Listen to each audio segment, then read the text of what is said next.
মোমো তো এবার ভীষণই সারপ্রাইজড হয়ে যায়। সে তো মনে মনে কল্পনা করছিল একজন ডক্টরের মানহানি করার জন্য তার সাজা হতে পারে। এমনকি সে এটাও ভাবছিল যে তার হাতে হাত করা পরানো আছে আর তাকে কয়েক বছরের জন্য সাজা দেওয়া হয়েছে। মোমো তখন বারবার করে বলছিল, আমি ভুল করেছি, আমি ভুল করেছি, আমাকে ক্ষমা করে দিন প্লিজ। মোমো তো ক্লাসের সময়ও অমনোযোগী হয়ে ওই কথাগুলোই ভাবছিল। মোমো যখন এসব কিছু ভাবছিল, লু জিনহাং তখন এসে তাকে ডাকে। আর হঠাৎ করে তার সেন্স ফিরে আসলে সে এত দ্রুতই উঠে পড়ে যে জিনহাং এর নাকের সঙ্গে তার মাথার ধাক্কা লেগে যায়। সে তো ভয় পেয়ে যায় যে আবারও একটা ভুল করে ফেলেছে।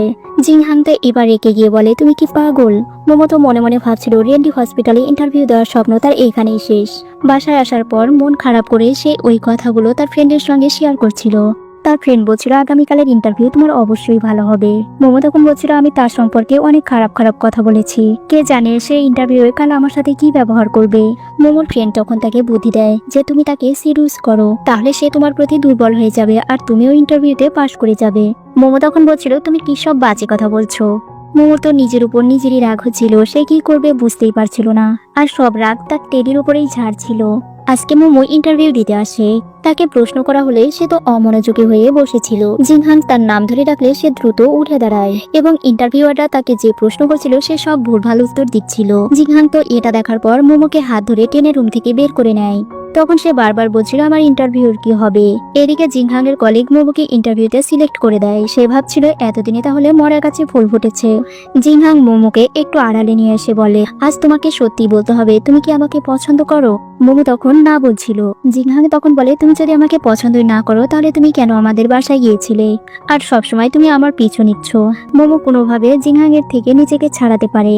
জিনহাং যখন চলে যাচ্ছিল তখন সে পেছন থেকে জিনহাংকে গালি দিচ্ছিল। জিনহাং তখন পেছন ফিরে বলে, মনে হলো কেউ আমাকে অভিশাপ দিচ্ছে। কিন্তু মোমো তো তখন তার স্বীকার করে না। সে বলে, তাহলে তুমি নিশ্চয়ই ভুল শুনেছো। এরপর জিনহাং আবার মোমোকে তাদের বাসায় নিয়ে আসে।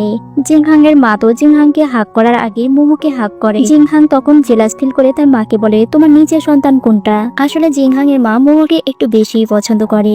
এমনকি খাওয়ার আগে মোমোর হাতটাও জিনহাং এর মা ওয়াশ করে দেয়। আর তখন তিনি মোমোর হাতে সে ব্রেসলেটটা দেখতে পান। তিনি মোমোকে এই ব্রেসলেটটা বিষয়ে জিজ্ঞেস করতেই যাবে, তখন জিনহাং ইশারা দিয়ে তার মাকে এসব কিছু বলতে নিষেধ করে দেয়। মোমো বলে এই ব্রেসলেটটা তাকে ছোটবেলায় স্পেশাল কেউ দিয়েছিল, সে ফিরে আসবে বলে আর আসেনি। এরপর জিনহাং এর মা মোমোকে জিজ্ঞেস করছিল, শুনেছি তুমি ইতিমধ্যে অনার্স শেষ করেছো, এখন তোমার ফিউচার প্ল্যান কি? মোমো তখন বলে, আমি রেন্ডি হসপিটালে অ্যাপ্লিকেশন জমা দিয়েছি। জিনহাং এর মা তখন বলছিল, তুমি ভালো কিছুই ভেবেছো, এটি তো দেশের একটি শীর্ষস্থানীয় হসপিটাল, তুমি তাহলে হাসপাতালের আশেপাশে কেন রুম ভাড়া নিয়ে থাকছো না? মোমো তখন বলছিল, সেখানকার ভাড়া একটু বেশি এক্সপেন্সিভ। জিনহাং এর মা তখন বলছিল, ওই হসপিটালের পাশে আমাদের ফাঁকা অ্যাপার্টমেন্ট পড়ে আছে, তুমি চাইলে সেখানে থাকতে পারো। জিনহাং এর মা তাকে ইশারা দিয়ে ডেকে একটু সাইডে নেয়। তার মা তাকে বলে, এই সে মেয়ে যে তোমাকে ছোটবেলায় খুঁজে পেয়েছিল, একদিন তুমি হারিয়ে গিয়েছিলে। কিন্তু জিনহাং মোমোকে এখন এসব কিছু জানাতে চায় না। জিনহাং এবং মোমো তাদের নতুন বাসায় আসে। জিনহাং এর মা তাদের হেল্পিং হ্যান্ডকে ফোন দিয়ে বলছিল বাসা ঠিকঠাক পরিষ্কার করেছে কিনা। জিনহাং এর মা তো ওই বাসাটা খুব সুন্দর করে ডেকোরেশন করতে বলেছিল।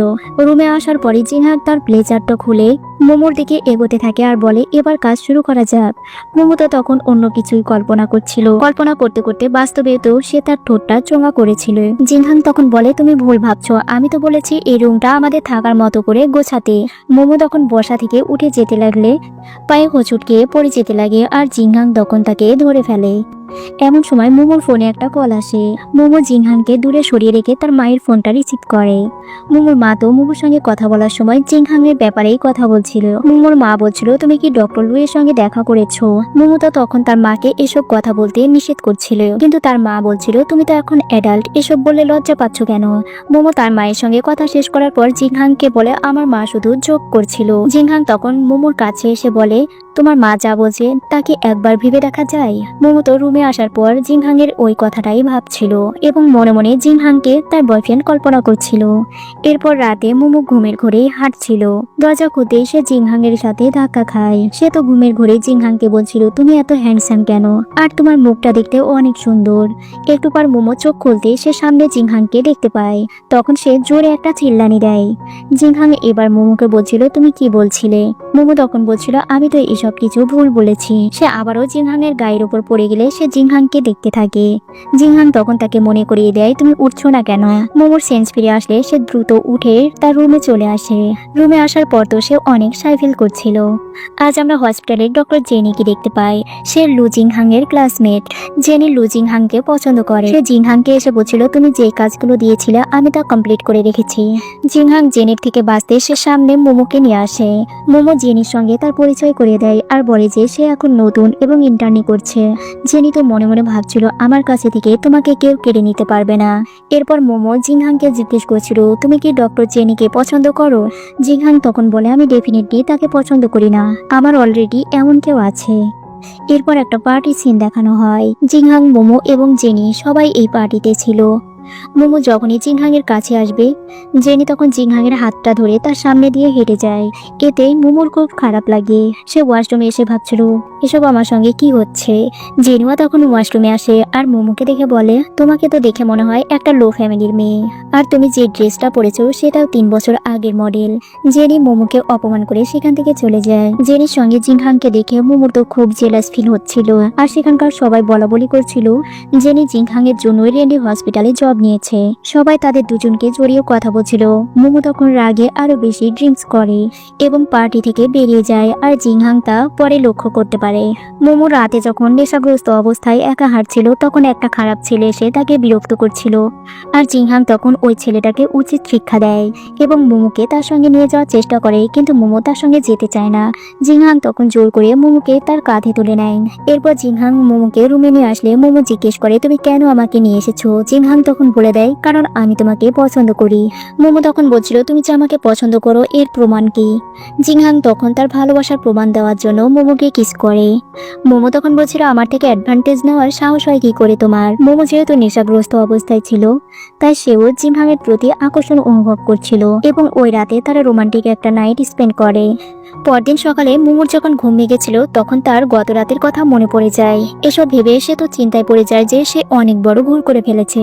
আর কি একটা লজ্জাজনক ব্যাপার এটা। তখন সে মনকে শক্ত করে ভাবে, আমরা সবসময় ভাববো যে আমরা রুমমেট আর একে অপরের বিষয়ে কোনো ইন্টারফেয়ার করব না। মোমো রুম থেকে বেরিয়ে দেখে জিংহাং ব্রেকফাস্ট করছিল আর মোমোকে বসার জন্য জিংহাং একটা চেয়ারও বের করে দেয়। মোমো যেহেতু একটু ফুডি প্রকৃতির মেয়ে, তাই খাবার দেখলে সে নিজেকে সামনে রাখতে পারে না। সে তো তখন খেয়েই যাচ্ছিল। মোমো বলছিল, আমরা এখন থেকে আর একে অন্যের ব্যাপারে ইন্টারফেয়ার করব না। জিংহাং তখন বলে, তার মানে কালকের রাতের ঘটনাটা কি তোমার কাছে কিছুই না। মোমোর তখন তো একটু ভয় লাগছিল। মোমো তখন জিংহাংকে বলে, আমি তোমাকে কিছু টাকা দিয়ে দেবো। জিংহাং বলছিল, তুমি কি বলছো, তুমি এর বিনিময়ে আমাকে টাকা দিতে চাও। জিংহাং তো তখন রেগে গিয়েছিল আর মোমো তখন ভয় পাচ্ছিল। সে বলছিল, এবার আমি তোমাকে সত্যি স্যাটিসফাই করতে চাই। এই বলে জিংহাং মোমোর খাবারটাও কেড়ে নেয়। মোমো তো বলছিল, আমার তো খাওয়া শেষ হয়নি। তো বন্ধুরা, আজকের পার্টি এখানে শেষ করছি। পরবর্তী পার্টি দেখতে চ্যানেলটি সাবস্ক্রাইব করে সাথেই থাকুন।